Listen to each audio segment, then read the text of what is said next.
Hi guys, ఈ రోజు మనం ద రెబెల్ యొక్క మరో పార్ట్ చూద్దాం. ఇంతకు ముందు పార్ట్ ఇలా ముగిసింది. రాజు గిల్డ్ వాంగ్ చనిపోయాడని ఒక ప్రకటన చేశాడు. అందువల్ల జనం అదే నమ్ముతుంటారు. రియా కూడా అలాగే జరిగి ఉంటుందని అనుకుంటుంది. రాజుపై ప్రతీకారం తీర్చుకోవాలని రియా వచ్చినట్లుంది. రాజు వేటాడే అడవిలోకి ఈమె సడన్ గా వచ్చి, మహారాజా, నేను ఒకరిపై ప్రతీకారం తీర్చుకోవాలి, దానికి మీరే సాయం చేయాలి అని ఏడుస్తోంది. మాయా ఈమె రియా కదా అని చూస్తోంది. రియా కూడా మాయాన్ని చూసి షాక్ అయిపోయింది.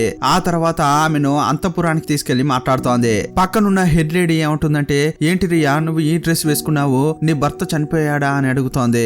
ఏమైంది, నీ భర్తను చంపింది ఎవరు అని అడిగింది. ఆయన వేటాడడం కోసం ఈ అడవిలోకి వచ్చారు, ఆయనను ఒక మృగం చంపేసింది అని రియా చెప్తోంది. ఆ మృగాన్ని మహారాజే ప్రతీకారం తీర్చుకోవాలి, ఇది చేయమని మీరు రాజుకు చెప్తారా అంటోంది. అప్పుడు ఈ మాయ మన రియానే కదా అని చెప్పి ఆ విషయం చెప్పడానికి రాజు దగ్గరికి వెళ్తోంది.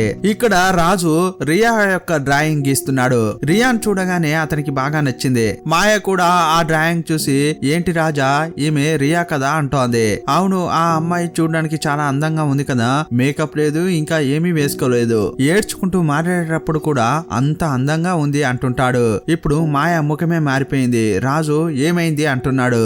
ఏమి లేదు, ఆమె మీ మనసులో స్థానం సంపాదించిందా అని అడుగుతోంది. అలాగే అనుకుంటా, ఆమె చాలా యంగ్ గా ఉంది కదా, ఆమె చనిపోయేలా దండని ఎందుకు ఇవ్వాలి, నా ప్రాంతంలోకి రావడం తప్పే, కానీ బతకనిద్దాం అంటుంటాడు. నీ మ్యూజిక్ గ్రూప్ లో ఆమెను కూడా చేర్చుకో అని చెప్పాడు. మాయకు చాలా కోపం వస్తోంది, కానీ బయటకు చూపించుకోలేదు. రియా దగ్గరికి వచ్చి ఏమంటుందంటే, నువ్వు కావాలనే ఇలా చేసావా, అంతమంది ఉన్నప్పుడు నువ్వు కావాలనే రాజు యొక్క అటెన్షన్ కోసమే అడవిలోకి వచ్చావు కదా అంటోంది. అక్కడికి వస్తే రాజు చంపుతానని తెలుసు, అయినా కూడా నువ్వు కన్నీరు కార్చుకుంటూ వచ్చావంటే ఏదో ప్లాన్ చేసినట్లే ఉన్నావు అని మాయ అడుగుతోంది. అప్పుడు ఆమె కాళ్ళపై పడి, అమ్మా, ఏం మాట్లాడుతున్నారు మీరు నాకు సాయం చేస్తారని అనుకున్నా అంటోంది. ఇదిగో చూడు, నువ్వు నాకు నిజాయితీగా ఉంటే నేను నీకు తప్పకుండా సాయం చేస్తాను. రాజుకు ఇంకో అమ్మాయి కావాలంటే అది నువ్వే అయి ఉన్నా కూడా నాకు ఎలాంటి ఇబ్బంది లేదు. ఇలా పైకి బాగానే చెప్తోంది, కానీ లోపల ఎలా ఉందో మనకు తెలియట్లేదు. సీన్ కట్ చేస్తే యూన్ గిల్డ్ వాంగ్ ను రహస్యంగా కలవడానికి వచ్చాడు. గిల్డ్ వాంగ్ ఏం చెప్తున్నాడంటే, నేను మన చెల్లెల్ని చూశాను, ఆ అంతఃపురంలో సంగీతం వాయించే టీమ్ లో ఉందని చెప్తున్నాడు, ఆమెను ఎలాగైనా కాపాడు అని చెప్పాడు. ఈమె ఆట వినగానే ఇతడు సంతోషపడుతున్నాడు. మరుసటి రోజే అక్కడికి వచ్చాడు, కానీ అక్కడున్న వారు ఇతన్ని లోపలికి పంపించట్లేదు. లోపలికి వెళ్ళలేవు అని అంటుంటే బయట నిలబడ్డాడు. అదే టైంలో యూరి ఆమె ఫ్రెండ్ బయటకు వస్తున్నారు. ఇతడు చూశాడు, యూరి యూరి అని అరుస్తున్నాడు.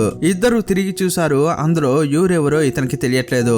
ఏమీ రియాక్ట్ కాకుండా వాళ్ళ పట్నం వాళ్ళు వెళ్ళిపోతున్నారు. చెల్లి ఎందుకు నన్ను చూసి చూడనట్లు పోతోంది అని అనుకుంటున్నాడు.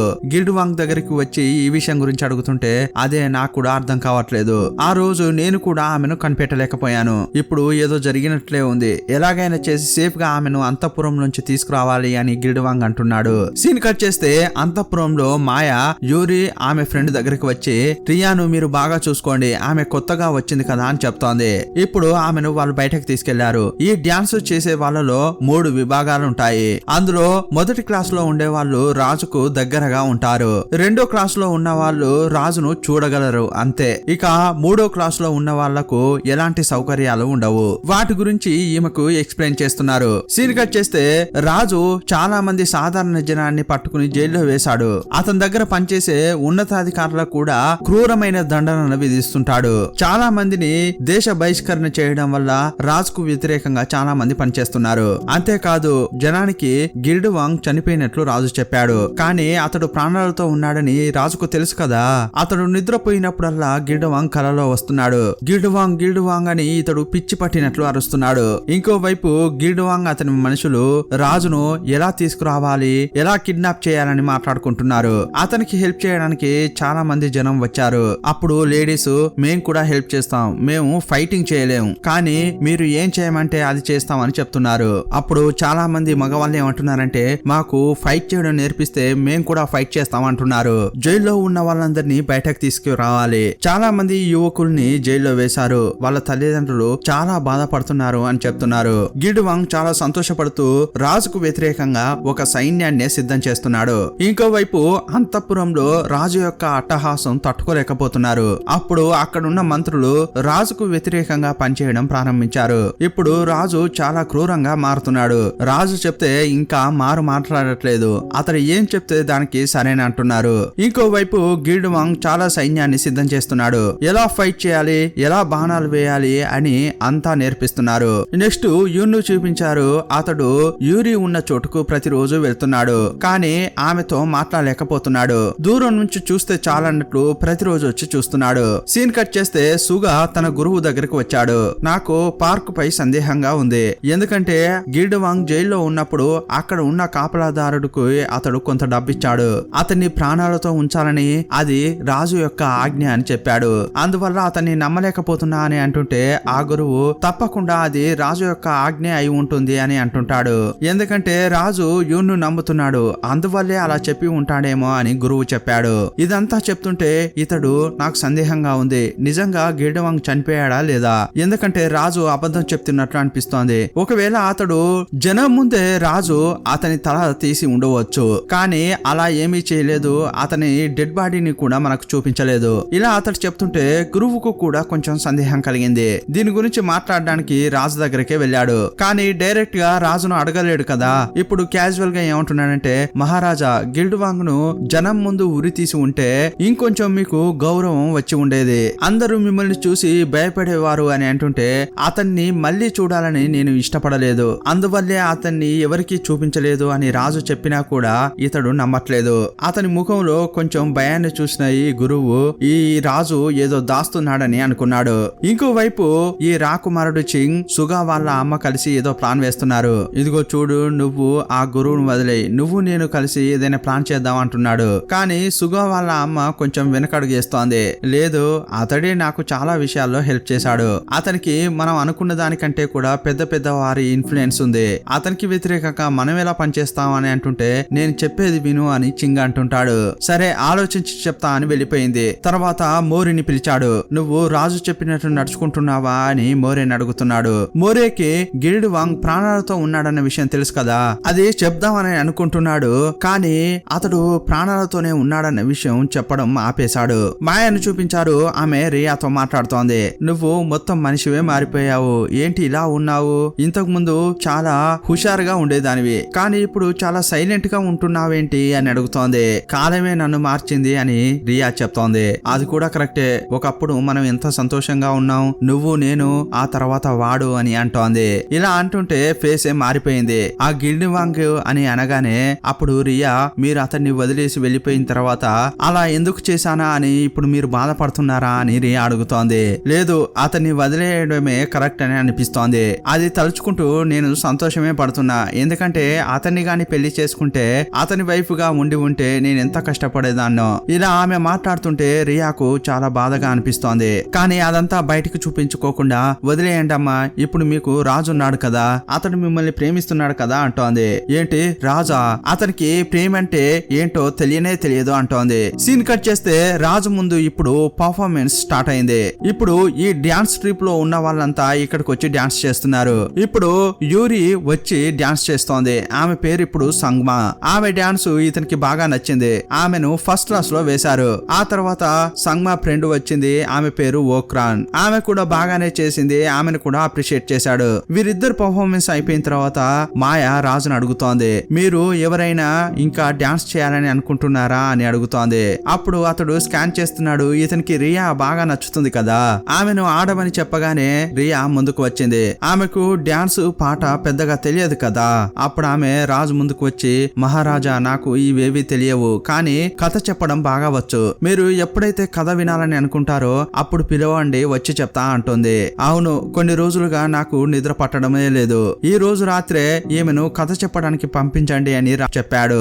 ఇది వినగానే మాయాకు కోపం వస్తోంది. ఇప్పుడు అందరిలాగా ఆమె డాన్స్ చేసి ఉండొచ్చు, కానీ ఆమె రాజు రూమ్ కే వెళ్ళాలని అనుకుందా అని ఆలోచిస్తోంది. బయటకు వచ్చాక సంగ్మా ఉంటుంది కదా, ఆమె రియా చేతిని పట్టుకుని, నువ్వేమనుకుంటున్నావు, రాగానే నీ పని ప్రారంభించావు కదా, రాజు యొక్క బెడ్రూమ్ కి వెళ్ళాలని ఆశపడుతున్నావా, నేను నిన్ను చూస్తూనే ఉన్నాను, నువ్వు నా నుంచి తప్పించుకోలేవు అని బెదిరిస్తోంది. రియా ఆమె చేతిని పట్టుకుని లాక్కొని, నువ్వు ఏమని అనుకుంటున్నావు, రాజు రూమ్ కు నేను వెళ్ళడాన్ని ఎవరు ఆపలేరు, నువ్వు ఆపాలని అనుకుంటే నేను నిన్ను ఊరికే వదలను అని బెదిరిస్తోంది. నాకు చావంటే భయం లేదు, చస్తే ఈ అంతఃపురంలోనే చస్తా అంటోంది. సీన్ కట్ చేస్తే రాజు యొక్క అసిస్టెంట్ రియా దగ్గరికి వచ్చాడు. రాజుకు నిద్రొస్తలేదట.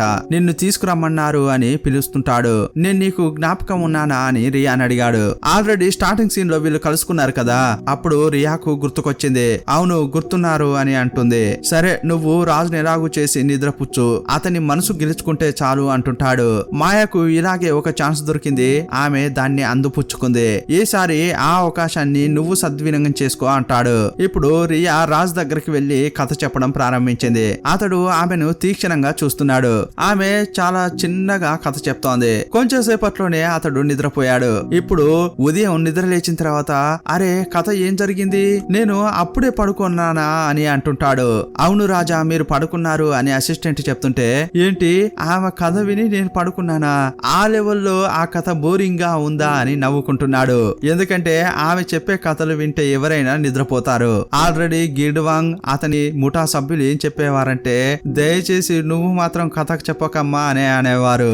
ఇప్పుడు ఆ కథ విని రాజు కూడా నిద్రపోయాడు. ఇప్పుడు సంగ్మా మాయ దగ్గరకు వచ్చి ఇదిగో చూడమ్మా రాత్రి మొత్తం రియా అనే అమ్మాయి రాజుతోనే ఉందట, చూసారా రాగానే తన పనిని ప్రారంభించింది, రాజునే బుట్టలో పడేయాలని తను అనుకుంటోంది అని చెప్తోంది. అప్పుడు మాయ అవును తను అనుకున్నట్టు తను చేస్తోంది, మంచి విషయమే కదా అని నవ్వుకుంటోంది. కానీ ఆమె మనసులో వేరే ఏదో ఉంది. సంగ్మాకు రియా అస్సలు నచ్చలేదు. కానీ ఈమె ఫ్రెండ్ ఉంటుంది కదా, ఆమె ఎప్పుడు ఈ రియా పక్కనే ఉంటోంది. ఇదంతా కూడా మాయకు చూపిస్తూ చూసారా ఇప్పటి వరకు ఈమెకు ఫ్రెండ్సే లేరు, ఇప్పుడు రాజుతో ఉందని తెలియగానే అందరూ ఆమెతో మాట్లాడడానికి ట్రై చేస్తున్నారు అని చూపిస్తోంది. మాయకు సంగ్మా ఇంకా ఎక్కించి చెప్తోంది. ఇప్పుడు మాయ రియాని పిలిచి నువ్వు ఇంతకు ముందు డాన్స్ ఆడడానికి కూడా రాకపోయేదానివి, దేనికి రాకపోయేదానివి, కానీ ఇప్పుడేంటి అంత ఇంట్రెస్ట్ అని అంటోంది. మీ ముందుకు వచ్చి ఆడేంత ధైర్యం నాకు లేదు అని అంది. సరే అలాగే, కానీ ఇప్పుడు ఆ ధైర్యం ఎలా వచ్చింది అని అడుగుతోంది. ఏం చెప్పాలో ఈమెకు అర్థం కాక అలాగే ఆమె ముఖాన్ని చూస్తోంది. మాయ తనపై చాలా కోపంగా ఉందనేది ఈమె అర్థం చేసుకుంది. అలా వస్తున్న క్రమంలో కింద ఒక రిబ్బన్ పడి ఉండడం గమనించింది. ఆ రిబ్బన్ చూడగానే ఒకానొక సమయంలో గిడ్వాంగ్ వీళ్ళ ఇంటికి వచ్చిన తర్వాత ఆ రిబ్బన్ ను దాచిపెడతాడు. దాన్ని రియా కూడా చూస్తుంది. మా చెల్లె యొక్క చేతిని కట్టిపెట్టిన రిబ్బన్ అని అతడు తరచుగా చెప్పేవాడు. ఆ రిబ్బన్ చూడగానే ఇది అదే కదా అని అనుకుంటోంది. అప్పుడు ఓక్రాన్ వచ్చింది. ఇవ్వండి దీన్ని వెతుక్కుంటూనే వస్తున్నాను, ఇది ఇక్కడే ఉందా అని అంటోంది. ఇది చూడగానే రియా ఏమనుకుంటుందంటే ఓక్రాన్ వేరెవరో కాదు యూరియే అని అనుకుంటుంది. ఇంతకు ముందు ఈ అమ్మాయి కూడా రియాతో ఒక్కసారి ఏదో చెప్పబోయింది. చిన్న వయసులోనే మా అన్న నుంచి విడిపోయానని చెప్పింది.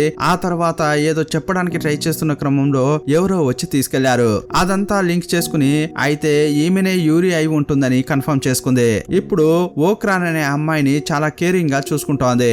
ఇప్పుడు రిజల్ట్స్ చెప్పడానికి మాయా అందరిని పిలిచింది. రియా ఓక్రాన్ వెనక నిలబడి ఓక్రాన్ నే చూస్తున్న క్రమంలో మాయా ఓక్రాన్ దగ్గరికి వచ్చి నీ యొక్క పర్ఫార్మెన్స్ రాజుకు బాగా నచ్చింది, అందువల్ల నిన్ను ఫస్ట్ క్లాస్ లో సెలెక్ట్ చేశారు అని చెప్పింది. ఇలా వెళ్లిపోతుంటే ఆమె ఏదో చెప్పడానికి ముందుకు వచ్చింది. అనుకోకుండా మాయ యొక్క డ్రెస్ ను తొక్కింది. అప్పుడు మాయ స్లిప్ అయి కింద పడింది. ఓక్రాన్ కూడా కింద పడిపోయింది. ఓక్రాన్ కింద పడిపోవడంతో మాయ యొక్క హెయిర్ స్టైల్ చెరిగిపోయింది. ఇదంతా చూసిన అందరూ వాళ్ళకే తెలియకుండా టక్కున నవ్వారు. ఇప్పుడు మాయకు చాలా అవమానంగా అనిపించింది. చాలా కోపంతో లేచింది. అప్పుడు ఆ ఓక్రాన్ అనే అమ్మాయి ఏం చెప్తోందంటే అమ్మా నేను తెలియకుండా అలా తొక్కాను, నన్ను క్షమించండి అంటుంది. అప్పుడు కర్ర తీసుకుని ఆమె కాళ్ళపై బాగా కొడుతోంది. ఇలా చాలా సేపటి నుంచి కొడుతుంటే రియా ఫీల్ అవుతోంది. వేగంగా వచ్చి మాయను ఆపింది. అమ్మ ఆమె అనుకోకుండా అలా తొక్కింది, కావాలని చేయలేదు, నేను వెనక నుంచి చూస్తూనే ఉన్నాను, దయచేసి ఆమెను కొట్టకండి అంటుంది. ఆమెను కొట్టి ఉంటే నా కోపం తీరేది, నువ్వు అనవసరంగా మధ్యలోకి వచ్చి ఈ విషయాన్ని పెద్దది చేశావు అని మాయ చెప్తోంది. నేను ఈ విషయాన్ని రాజుకు చెప్తాను, రాజు ఆమెకు ఏ శిక్ష వేస్తే అది ఆమె తీసుకునే తీరాలి అంటోంది. ఇప్పుడు రాజు దగ్గరికే వచ్చింది. రాజా ఈ రోజు ఒక అమ్మాయి నా డ్రెస్ ను తొక్కడం వల్ల నేను కింద పడ్డాను, ఆ అమ్మాయి నాపై పడిపోయింది, ఆమె అందరి ముందు అలా చేసింది, ఆ అమ్మాయి వేరెవరో కాదు మీరు సెలెక్ట్ చేసిన అమ్మాయి, ఆ అమ్మాయికి ఎలాంటి శిక్ష వేద్దాం మీరే చెప్పండి అంటోంది. శిక్షే కదా వేద్దామని అన్నాడు, కానీ ఏం శిక్ష మనకు చూపించలేదు. ఇప్పుడు అందరు అమ్మాయిల్ని పిలిచి ఆ అమ్మాయికి ఏం శిక్ష వేశారో మాయ యొక్క అసిస్టెంట్ చెప్తోంది. మాయాను అందరి ముందు అవమానపరిచేలా బిహేవ్ చేసినందుకు గాను ఓక్రాన్ కు మరణ శిక్ష విధించారని చెప్తోంది. ఆమెను చంపి ఆమె తలను అంతఃపురం ముందు వేలాడదీయాలని రాజు చెప్పాడని చెప్పింది. ఈ మాట వినగానే అందరూ శివరవుతున్నారు.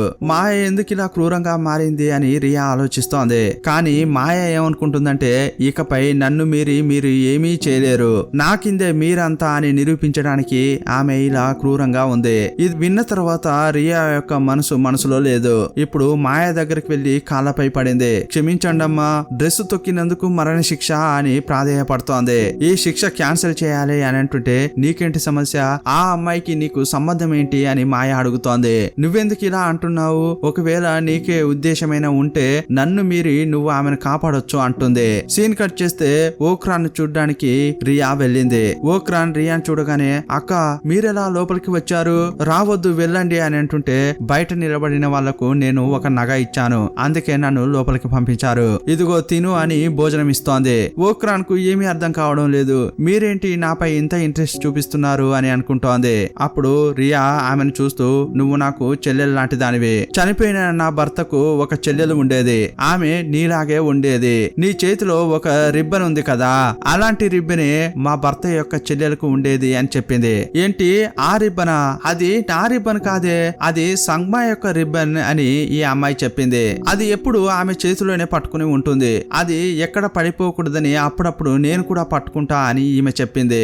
అప్పుడు ఏమి అనుకుంటుందంటే అయితే గిల్డ్వాంగ్ చెల్లెలు ఓక్రాన్ కాదా సంగ్మానా అనుకుంటుంది. కానీ సంగ్మా రియాకు ఆపోజిట్ గా ఉంది కదా.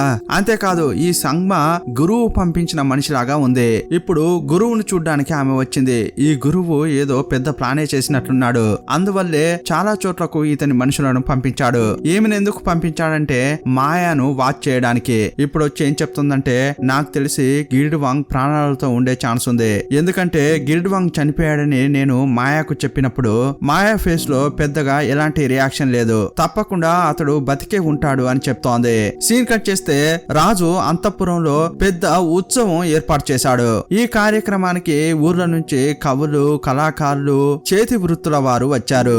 అందులో ముఖ్యంగా రాజును పొగుడుతూ కవితలు రాసుకొస్తారు. అందులో ఎవరు విన్ అవుతారని ఒక పోటీ లాగా పెట్టారు. అందువల్ల యూన్ ఏం ప్లాన్ చేశాడంటే ఈ జనంగా గిల్డ్వాంగ్ ను రప్పించాలని అనుకున్నాడు. ఇప్పుడు రాజు దగ్గరికి వెళ్లిన యూన్ మహారాజా మీ యొక్క భద్రత చాలా ముఖ్యం, ఈ కార్యక్రమానికి ఎవరెవరు వస్తారో అది చూసే బాధ్యత నాకే ఇవ్వండి అని అడిగాడు. అప్పుడు రాజు ఏమంటున్నాడంటే నన్ను కాపాడాలని నువ్వు చాలా కేరింగ్ గా ఉన్నావు, అందువల్ల నేను నిన్ను నమ్ముతున్నాను, ఎవరెవరు వస్తున్నారో నువ్వే చూసుకో అని చెప్పాడు. ఇప్పుడు యూన్ గిల్డ్వాంగ్ దగ్గరకు వచ్చి చెప్తున్నాడు అంతా రెడీగా ఉండండి, ఇప్పుడే మనకు కరెక్ట్ ఛాన్స్ దొరికింది, మీరు ప్రాణాలతోనే ఉన్నారని రాజుకు భయం కల్పించాలి, మీరు కూడా కవుల్లాగా వేషం వేసుకుని లోపలికి రండి అని చెప్పాడు. అతడు చెప్పినట్లుగానే అందరూ వేషం వేసుకుని లోపలికి వస్తున్నారు. అక్కడ భద్రత చూసుకునేది యూనే కావడం వల్ల గిల్డ్వాంగ్ ను అతని మనుషులందరినీ లోపలికి పంపించాడు. ఇప్పుడు ఈ కార్యక్రమం చాలా బాగా జరుగుతోంది. చాలా ఊర్ల నుంచి వచ్చిన కవులు వాళ్ళ కవితలని వినిపిస్తున్నారు. అప్పుడు వెనక ఉన్న అసిస్టెంట్ పైన ఏదో చూశాడు. రాజు అటు చూడండి అనగానే అంతా చూస్తున్నారు. చూస్తే ఒక కప్పుపై గిల్డ్వాంగ్ అతని మనుషులు మాస్కులు వేసుకుని ఉన్నారు. వాళ్ళని చూడగానే రాజు భయపడుతున్నాడు. ఎవరు వాళ్ళంతా అంటున్నాడు. వెంటనే వాళ్ళని చంపేయండి అని ఆజ్ఞాపించాడు. ఇప్పుడు పొగ లాంటిది అక్కడ వేశారు. ఆ పొగల్లోంచి రాజు చూస్తున్నాడు. గిల్డ్వాంగ్ ఎగురుకుంటూ వస్తున్నాడు. భయపడుతూ రాజు పారిపోతున్నాడు. రాజును కాపాడడానికి అంతా ట్రై చేస్తున్నారు. జనం అంతా భయంతో పరిగెత్తుతున్నారు. రాజు యొక్క సైన్యం అతన్ని భద్రంగా తీసుకెళ్తోంది. అక్కడికి కూడా ఒక గ్యాంగ్ వచ్చి అటాక్ చేస్తోంది. పొగగా ఉండడంతో ఏం జరుగుతోంది అని రాజు చూస్తున్నాడు. ముందు చూస్తే గిల్డ్వాంగ్ ఉన్నాడు. అతడు కోపంగా గుర్రంపై కూర్చున్నాడు. రాజును చూస్తూ గిల్డ్వాంగ్ వెకిలిగా నవ్వుతున్నాడు. ఏంటి రాజా బాగున్నారా అని అడుగుతుంటాడు. తన పాట్న తను గిల్డ్వాంగ్ వెళ్ళిపోతున్నాడు. అప్పుడు ఇంకో గుర్రం అక్కడ ఉంది. దాన్ని ఎవరు నిలిపారో ఏమో కానీ అదెక్కి గిల్డ్వాంగ్ వెనకే రాజు వెళ్తున్నాడు. పక్కనున్న అసిస్టెంట్ మైకంలో పడి ఉన్నాడు. అప్పుడు ఏం చెప్తున్నాడంటే వద్దు రాజా ఆ గుర్రంపై ఎక్కొద్దు అంటుంటాడు. ఇప్పుడు రాజు గిల్డ్వాంగ్ వెనకే వెళ్తున్నాడు. ఒకానొక సమయంలో గిల్డ్వాంగే ఆగిపోయాడు. ఎవర్రా నువ్వు, ఎందుకోసం ఇక్కడికి వచ్చావు, నీకెంత ధైర్యం అని రాజు అంటున్నాడు. ఏ కులానికి చెందిన వాడివి, ఏ జాతికి చెందిన వాడివి అని అడుగుతున్నాడు. అప్పుడు గిల్డ్వాంగ్ ఏమంటున్నాడంటే మహారాజా నేను మీ కులానికి చెందిన వాడిని కాదు, నా శరీరంలో రాజపుత్రుల యొక్క రక్తం ఉండలేదు, మా నాన్న మోగే ఒక సాధారణ బానిస, పని మనిషిగా పనిచేసిన వ్యక్తి కొడుకునే నేను అంటుంటాడు. ఏంట్రా ఎంత ధైర్యం ఉంటే ఒక సాధారణ బానిస యొక్క కొడుకువి నా ముందుకు వచ్చి నిలబడుతున్నావా, ఎంత ధైర్యం అని అంటుంటే మీ ముందు మేము నిలబడకూడదా, ఈ విషయం చెప్పడానికే వచ్చాను, ఇంతటితో మీ అరాచక జ్ఞాపకాలను ఆపండి, అప్పుడే మీకు మంచిది, లేదంటే ఇక మీకు చావే గతి అంటుంటాడు. ఆ తర్వాత మీరు తలుచుకున్నా కూడా నన్ను ఆపలేరు. ఇప్పుడు గాని మీరు అన్ని ఆపేశారంటే నేను సాధారణమైన వ్యక్తిగా ఒక మెట్టుగా మారి నా పాటన నేను పని చూసుకుంటాను. మీకు అర్థమైందని అనుకుంటా అని తన పాటన తను వెళ్ళిపోతున్నాడు. ఇప్పుడు రాజు అతన్నే ఫాలో అవుతున్నాడు. అప్పుడు గిల్డ్వాంగ్ మనుషులు చాలా మంది వచ్చారు. రాజును లాక్ చేశారు. ఇప్పుడు ఏం చేయాలో అతనికి అర్థం కావట్లేదు. ఇక నన్ను చంపేస్తారా అని భయపడుతున్నాడు. అదే టైంలో యూన్ అక్కడికి వచ్చాడు. గుర్రంపై చాలా ఫాస్ట్ గా వచ్చిన వాడు రాజు ముందు ఆగాడు. రే, నన్ను దాటుకుంటే వెళ్ళి మీరు రాజును చంపాలి, మొదట నన్ను దాటి వెళ్ళంట్రా అంటుంటాడు. ఇలా ఇతడు మాట్లాడుతుంటే రాజు ఆశ్చర్యపోతున్నాడు. పర్వాలేదు, నన్ను కాపాడడానికి ఒకడు వచ్చాడు అని అనుకుంటున్నాడు. అప్పుడు గిల్డ్వాంగ్ ఆలోచిస్తున్నాడు, నిన్న ఆల్రెడీ వీళ్ళు ప్లాన్ చేసుకున్నారు. యూన్ వచ్చి రాజును కాపాడితేనే రాజు యూన్ ను ఇంకా బాగా నమ్ముతాడు. దాని ప్రకారమే అంతా జరుగుతోంది. గిల్డ్వాంగ్ కనుసైగ చేయడంతో అందరూ అక్కడి నుంచి పారిపోతున్నారు. ఇప్పుడు రాజుకు యూన్ ఒక దేవుడులా కనిపిస్తున్నాడు. వీడు ఎలాగోలా చేసి నన్ను కాపాడాడు అని మైకంలో పడిపోయాడు. సీన్ కట్ చేస్తే గురువు ఉంటాడు కదా, అతడు రాజును చూడ్డానికి వచ్చాడు. పక్కనే యూన్ ఉన్నాడు. గురువు ఏమంటున్నాడంటే, మహారాజా, గిల్డ్వాంగ్ ప్రాణాలతో ఉండి ఉన్నాడని నాకు చెప్పొచ్చు కదా. ఇలా అంటుంటే చెప్తే మీరేం చింపేవారు? అతడు మీ కళ్ళ ముందుకు వచ్చి నిలబడ్డాడు కదా, అప్పుడు ఏం చేశారు? ఎవరైనా నన్ను కాపాడారా? ఒక్కడు కూడా నా వెంట రాలేదు. కానీ యూన్ మాత్రం లేకపోతే నా పరిస్థితి ఏమై ఉండేది? అతడొక్కడే నన్ను కాపాడాడు అని యూన్ గురించి చాలా గొప్పగా మాట్లాడుతున్నాడు. యూన్ కూడా నేను అనుకున్నట్లే బాగా జరుగుతోంది అని సంతోషపడుతున్నాడు. అప్పుడు గురువు, మహారాజా, మీరు తప్పుగా ఆలోచిస్తున్నారు. ఇంకొంచెం మీరు బాగా ఆలోచిస్తే మీకు అర్థమవుతుంది. అతన్ని లోపలికి వదిలిందెవరు? అతడు ఎలా లోపలికి రాగలిగాడు? దాని గురించి మీరు ఆలోచించండి. ముఖ్యమైన విషయం ఏంటంటే మీ పక్కన ఉండే ఒక వ్యక్తి అతన్ని లోపలికి వదిలినట్టు నాకు అనిపిస్తోంది అని అంటున్నాడు. మీ పక్కనుండే వ్యక్తి అతనితో పాటు పనిచేస్తున్నట్లుంది, లేకపోతే గిల్డ్వాంగ్ లోపలికి ఎలా రాగలడు అని ఈ గురువు అంటుంటాడు. ఇలా అంటుంటే యూన్ లోపల భయపడుతున్నాడు. అయ్యయ్యో, నన్ను కనిపెడతారా, నా పరిస్థితి ఏంట్రా అనుకుంటున్నాడు. అప్పుడు రాజు కన్ఫ్యూజన్ లో పడ్డాడు. ఇంతకీ నీ ఉద్దేశం ఏంటి అని అంటుంటే, నాకు మాయపై సందేహంగా ఉంది అని ఈ గురువు అంటున్నాడు. ఇంతకు ముందు మాయా గిల్డ్వాంగ్ ఎక్స్ లవర్స్ కదా, ఆ విషయం గురించి ఇతడు విన్నాడో ఏమో కానీ వాళ్ళ గురించి చెప్తున్నాడు. ఇప్పుడు యూన్ అయ్యయ్యో ఎలాగో చేసి నేను తప్పించుకున్నా అనుకుంటున్నాడు. ఇదే టైంలో రాజును కలవాలని మాయా లోపలికి వస్తోంది. ఆ టైంలో ఆ అసిస్టెంట్ మాయాను లోపలికి వదలట్లేదు. ఫస్ట్ టైం ఆమెకు ఇలా జరుగుతోంది. ఏంటి, రాజు నన్ను లోపలికి రానివద్దన్నాడా అని ఆశ్చర్యంగా చూస్తోంది. ఎందుకంటే రాజుకు నిజంగానే ఈమెపై సందేహం కలిగింది. ఇప్పుడు అంతా ఆలోచిస్తోంది. ఇంతకు ముందు చాలా సార్లు ఈమె రాజుతో ఏం చెప్పిందంటే, వద్దు మహారాజా, అతన్ని ప్రాణాలతో వదిలేయండి, ఒకవేళ అతన్ని చంపితే జనం మిమ్మల్ని కోపగించుకుంటారు అని చెప్పింది. ఇదంతా ఆలోచించిన క్రమంలో మాయాపై ఇతనికి సందేహం పెరుగుతోంది. నిన్న జరిగిన కలవరం వల్ల జైల్లో ఉన్న వాళ్ళందరినీ విడిపించుకుని తెచ్చారు. ఆ టైంలో రియా కూడా ఓక్రాన్ తీసుకొచ్చింది. ఓక్రాన్ అంతఃపురాన్ని వదిలేసి వెళ్దామని అనుకుంది. కానీ ఇప్పుడు ఓక్రాన్ రియాను కలవడానికి వచ్చింది. రియా దగ్గరికి రాగానే, నేను నీతో ఏం చెప్పాను, తప్పించుకుని వెళ్ళమని చెప్పాను కదా, ఇక్కడికి ఎందుకు వచ్చావు అంటోంది. లేదు, నేను మిమ్మల్ని వదిలి వెళ్ళను, నేను మిమ్మల్ని చూడ్డానికి వచ్చా అని చెప్పగానే ఇద్దరు హక్ చేసుకుంటున్నారు. సరే, ఇప్పుడు ఏం చేద్దామని అంటుంటే ఓక్రాన్ ఏమంటుందంటే, నేను మాయ దగ్గరికి వెళ్లి మాట్లాడతాను, ఆమెతో నేను చాలా రోజులు కలిసి ట్రావెల్ చేశాను కదా, తప్పకుండా ఆమె నన్ను క్షమిస్తుంది అని అంటోంది. అప్పుడు రియా అడుగుతోంది, సంగ్మా ఎక్కడా అని. ఇలా అడుగుతున్న క్రమంలో సంగ్మానే వచ్చింది. అంతఃపురంలో ఏం జరిగిందో ఆమెకి ఏమీ తెలియనట్లే ఉంది. ఎందుకు ఇక్కడ ఇలా ఉంది అని అంటుంటే రియా వేగంగా వెళ్లి సంగ్మాను హత్తుకుంటోంది. అప్పుడు ఆమె కొంచెం దూరం జరుగుతోంది. ఈమె నన్నెందుకు హత్తుకుంటోంది అని అనుకుంటోంది. ఓక్రాన్ రా, మనం అమ్మను చూసి మాట్లాడదాం అని తీసుకెళ్తోంది. మనం అడిగితే ఆమె తప్పకుండా క్షమిస్తుంది అని మాయ దగ్గరికి వెళ్తున్నారు. మాయ వాళ్ళను క్షమించింది. కానీ ఏమంటుందంటే, నిన్ను ప్రాణాలతో వదిలేశానన్న విషయాన్ని నువ్వు ఎప్పుడు మర్చిపోకూడదు అని ఓక్రాన్ తో అంటోంది. చాలా థ్యాంక్స్ అని ఓక్రాన్ చెప్తోంది. ఇదే టైంలో ఒక లేడీ వచ్చి రాజు మాయాను పిలుస్తున్నాడు అని చెప్పింది. ఆ మాట వినగానే రాజు చాలా రోజుల తర్వాత మిమ్మల్ని కలవాలని చెప్పాడు, చాలా స్పెషల్ గా రెడీ అయ్యి వెళ్ళండి అని అంతా అంటున్నారు. ఇప్పుడు ఆమెను స్పెషల్ గా స్నానం చేయించడానికి ఏర్పాట్లు చేశారు. ఇదే టైంలో మహారాజే అక్కడికి వచ్చాడు. రాజు రాగానే చెలికెత్తలంతా అక్కడి నుంచి వెళ్ళిపోయారు. రాజు వచ్చి ఆమె జుట్టును తుడుస్తున్నాడు. అప్పుడు ఆమె ఫీల్ అవుతోంది వచ్చింది రాజేనని. రాజు ఆమెను చూస్తూ నీ దగ్గర నుంచి మంచి స్మెల్ వస్తోంది అంటుంటే ఆమె నవ్వుతోంది. ఆ తర్వాత గిల్డ్వాంగ్ నన్ను చూడ్డానికి వచ్చాడట కదా అంటుంటాడు. అప్పుడు ఆమె కొంచెం భయపడుతోంది. ఇంతసేపు రిలాక్స్డ్ గా ఉన్న ఆమె అతని పేరు పేరు వినగానే కొంచెం భయపడుతోంది. అప్పుడు రాజు ఆమె జుట్టు పట్టుకున్నాడు. ఏంటి గిల్డ్వాంగ్ నీకు ముందే తెలుసా అని అంటాడు. ఇంతటితో ఈ పార్ట్ ముగుస్తుంది. మరో పార్ట్ లో మళ్ళీ కలుసుకుందాం. అప్పటి వరకు బాయ్ బాయ్.